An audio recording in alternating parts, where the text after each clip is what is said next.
I am the Tofu Golem. Please enjoy the video. You begin by opening your Shopify partner dashboard and confirming your account is verified. This proves identity and prevents delays. Once done, click Collaborator Access and choose Request Access to a store. You enter the store's Shopify, com domain, or paste the invite link the merchant provided. Make sure to select only the permissions you need.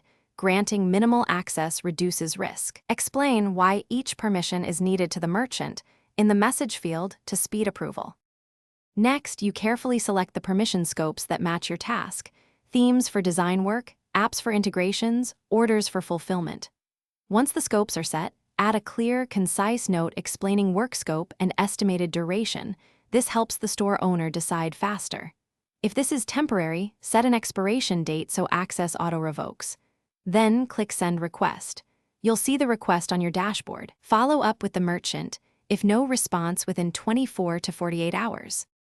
Finally, once the merchant accepts, sign into the store via your partner account and verify you can access the agreed areas. Open Theme Editor, view orders, or check apps as appropriate.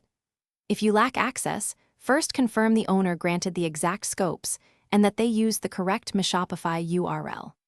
If problems persist, clear your browser cache or use an incognito window and ensure the partner email matches the invited address. As a key tip, ask the merchant to resend the request rather than escalating prematurely.